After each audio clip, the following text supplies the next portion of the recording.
Lesotho, Ghana, and Kenya. I'll begin with the strengths. Some of the issues we put together here actually cuts across almost all the countries represented in the group. First of all, a major strength is a regulatory framework that guiding our human resource in our countries.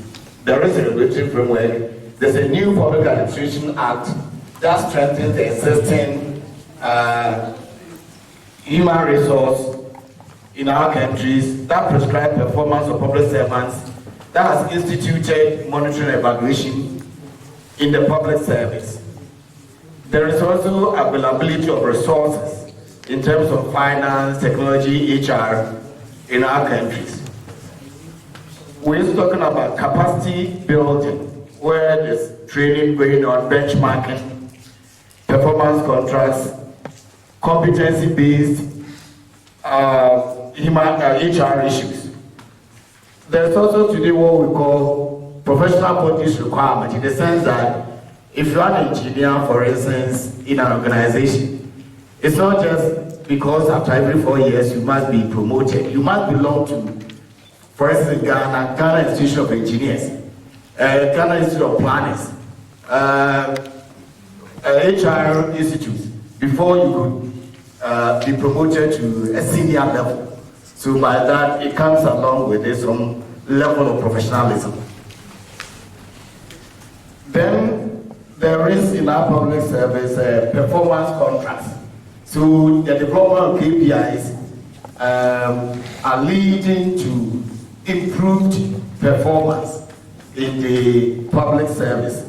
It comes with some motivated workforce, employee welfare, incentives. At times we're looking at those in the rural areas, how they can be incentivized to be attracted in going to the rural areas. Otherwise, everybody wants to work in the urban area. Now becomes a disparity that leads to unbalanced delivery of public service. So these are the strengths in the public service. Now,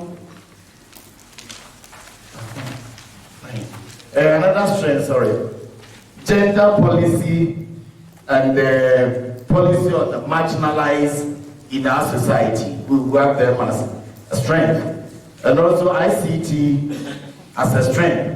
It helps with our analysis, managing workforce. Today it's a way of trying to reduce what we call ghost names in the public service, and also it helps in research. So ICT as a strength in our public service. If I should continue with the weakness, let me start with the same ICT. It has also got its other side called a weakness. Today, abuse of social media using the same ICT. You go to offices today, from morning to evening, people are on WhatsApp, Facebook, and others. It is a weakness.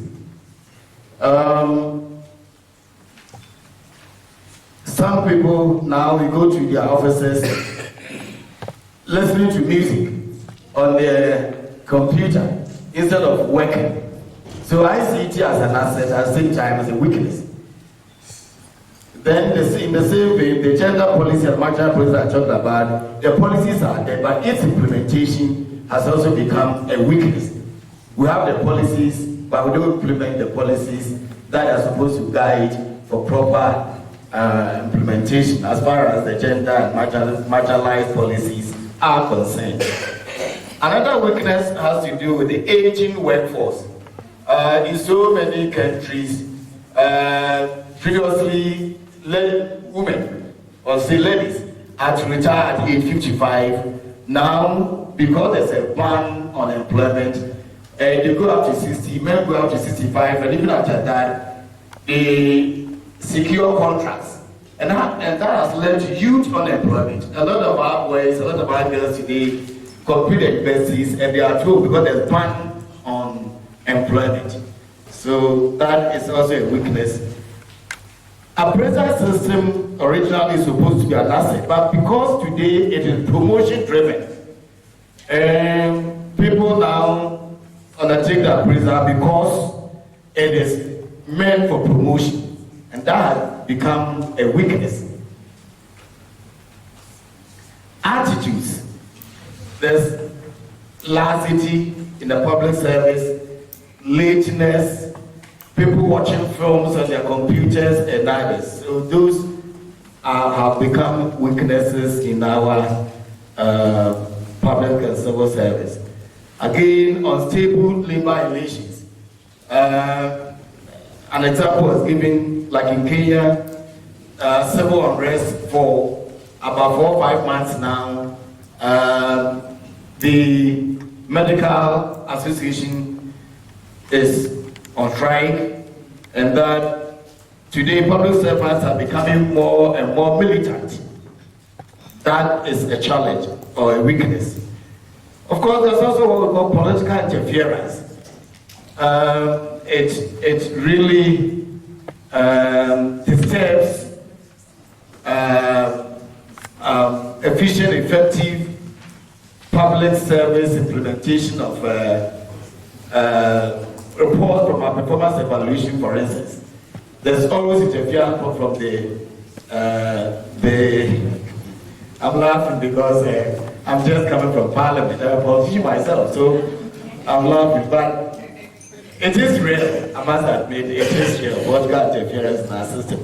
There's also what we call duplication of human HR efforts. It's like very many departments almost doing the same thing, and that the duplication has become a weakness. Another area has to do lack of enforcement of performance evaluation reports, whether rewards or sanctions. The weaknesses. And the almighty corruption. Very many countries in Africa, it's a major weakness in our public service.